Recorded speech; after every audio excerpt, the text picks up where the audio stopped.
Welcome back to another episode of Blood Dragon Alchemy Radio. I'm Jake, your host. Let's dive in today, shall we? Episode 12, Integration, Living as the Alchemist.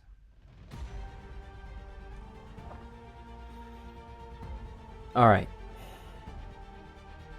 we have arrived here. We made it.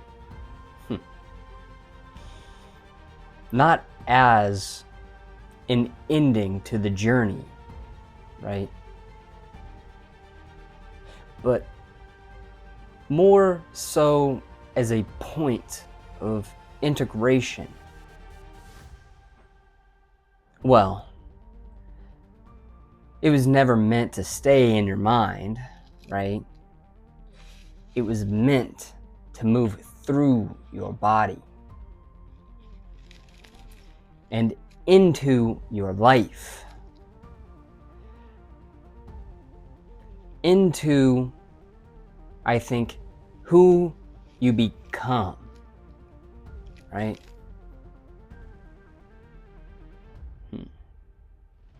But before we get any further into this episode, let's go ahead and kick it back with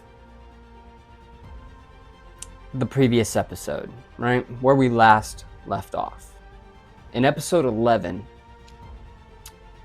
we explored movement, not just as exercise, but as expression, as a language, as magic, as healing, right?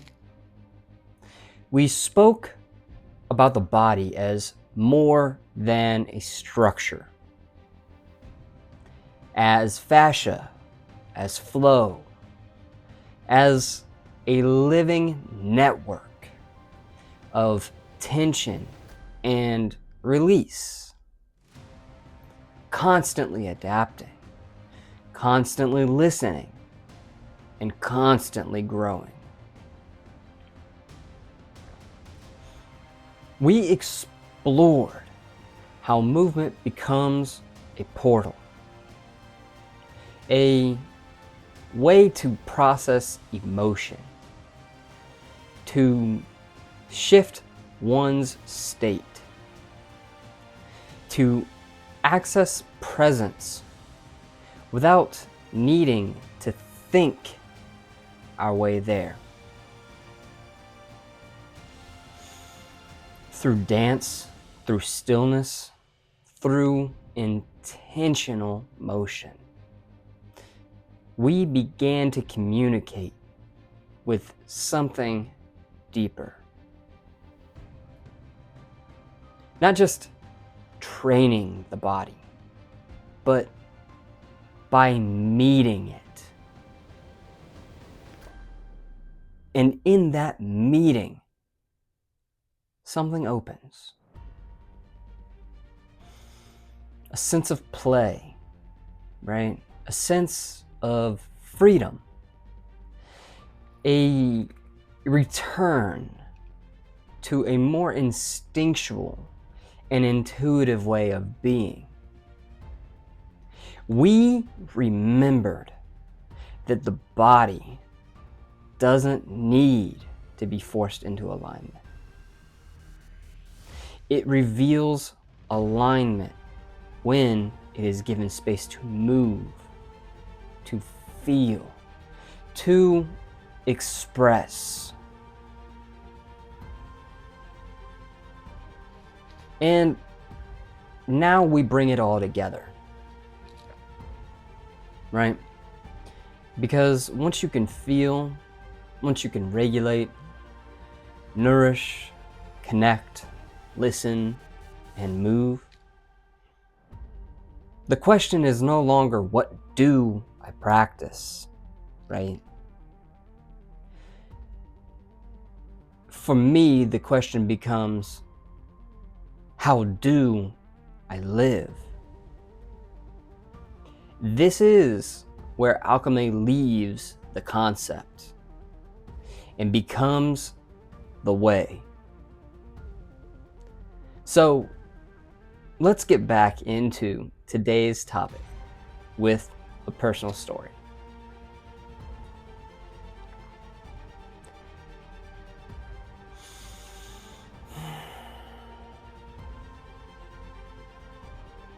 Man, if there's one thing I've learned through all of this, guys,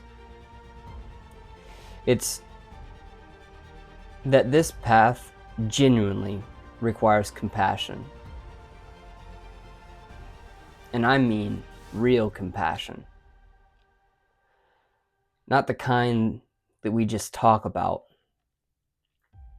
or see in a Hallmark card, but the kind you give yourself. Specifically, when you mess up, when you fall short, when you don't meet your own expectations. Because the truth is, I've stumbled a lot. I've made mistakes. I've gone backwards. I've questioned everything. Man, everything. And the funny thing is, I still do. But what I've come to understand is this. The moment you stop learning,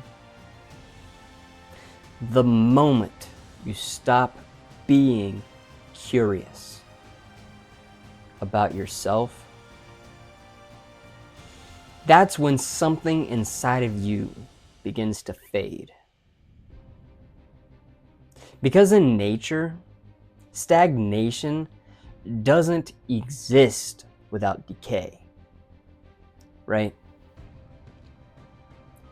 Growth is life. Movement is life. Change is life. Simply put, becoming is life. Now, for me, one of the biggest tools in navigating this journey so far has been human design, right? And I want to be clear. Human design is not something to believe in, right? It is not a faith-based practice, but rather something to experiment with. A framework, a way to understand how I move through the world.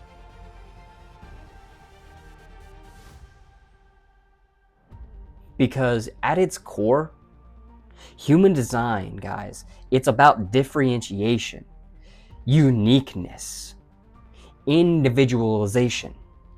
It's about recognizing you are not meant to live like anyone else. You are designed uniquely to experience life in your own ways.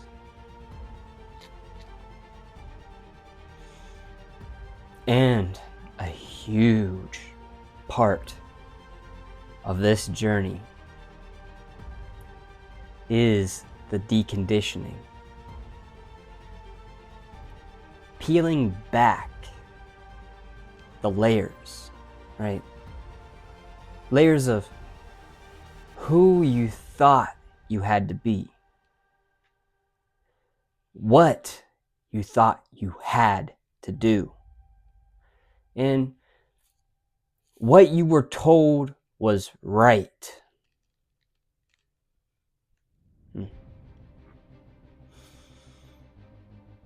You know, until what's left is something real, something aligned, something that actually feels like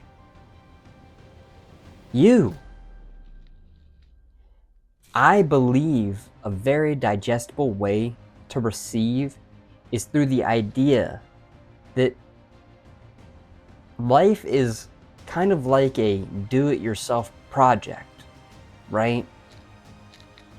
And how you decide to do that will be unlike anyone else. It will be different. It will be unique to you.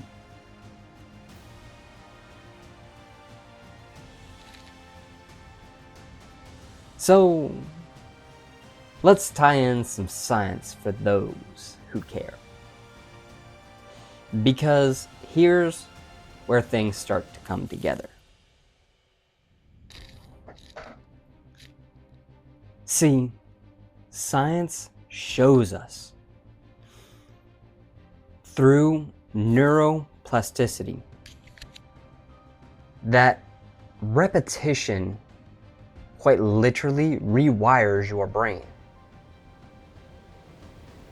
Through mindfulness, we know awareness changes your brain structure. And through embodied cognition, we understand something really powerful. You don't just think differently. You become different through action. That can be summed up as acta non verba.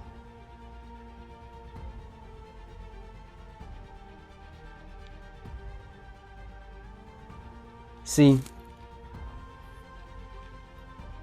this isn't just a philosophy. It is biology. And in a world that's moving faster and faster, between technology and AI, with constant input and distractions, integration really does become everything. Because more information does not equal transformation.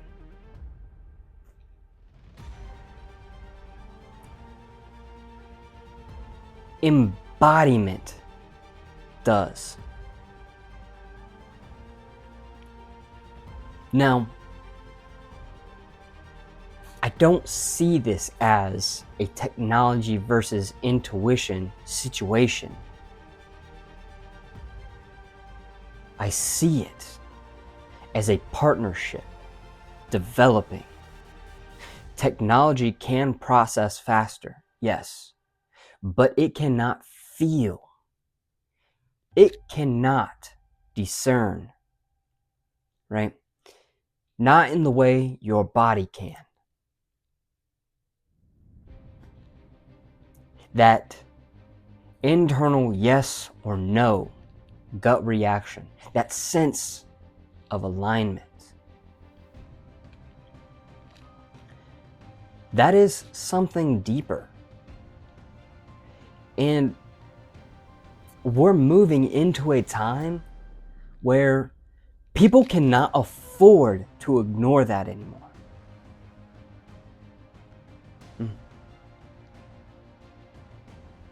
For me, alchemy lives in experimentation. I try things all the time, okay? I test, I observe, and I reflect. Because, truth be told, I've lived the opposite. Repeating the same patterns, day in and day out. And man, it truly felt like I was just disappearing, fading into the black. So I stepped back. I reflected. I asked myself, what do I actually believe? What truly feels real and true within my body, right? And what I found was that so many limitations weren't actually real. They were learned. They were conditioned. They were accepted. And as those dissolved, man, something real started to emerge.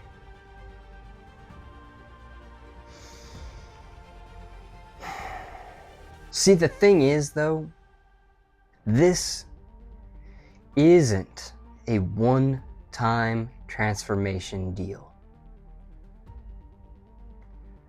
This is ongoing.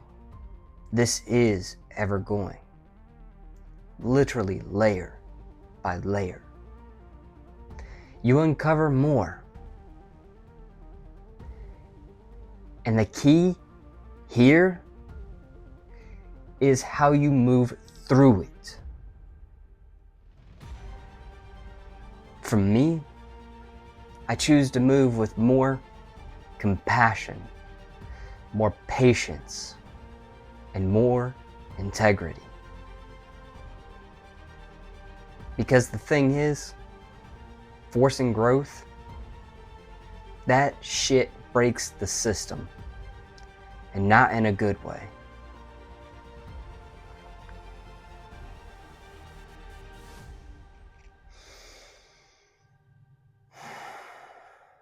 This process, guys, the neat thing about it, it can only move as fast as your nervous system can handle. And that matters, right? Because real transformation, it's not about speed, right? It's not about the destination. It's about the stability.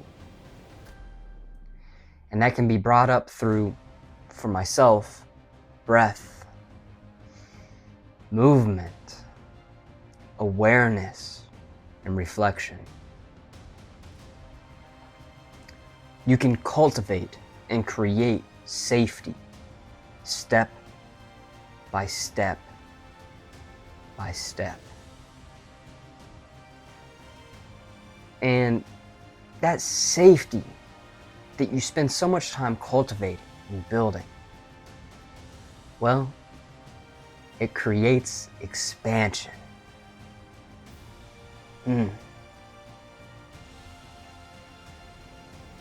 Now, here is something powerful. What you repeat, it becomes who you are, right? Let's break it down. Your habits, your rituals, your daily choices. Those are not small things. Oh no. They are alchemy. See, because ritual becomes structure. Habits become identity. Awareness becomes direction. Embodiment then becomes truth.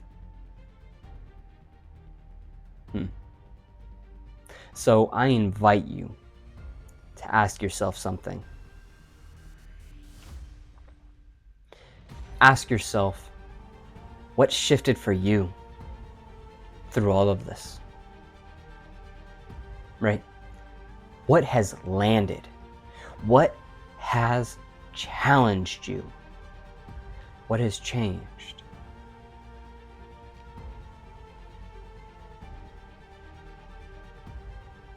Take the time to pause this and really think about it if you need to.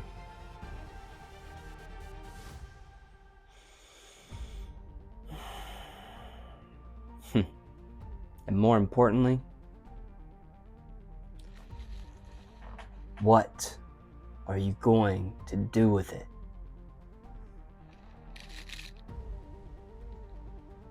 Because this right here, from me to you, is your invitation, not to learn more,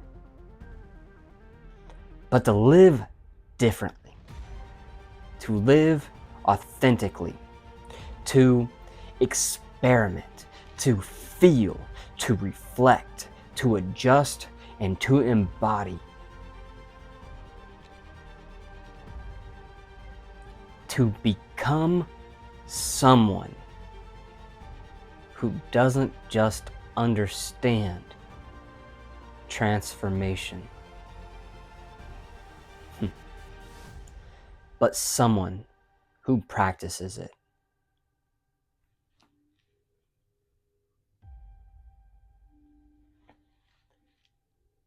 To me, the modern alchemist is not someone who escapes the world. They are someone who learns to transform with it. Through awareness, through repetition, through intention, through embodied action. See, at the end of the day, you don't just learn alchemy. You live it.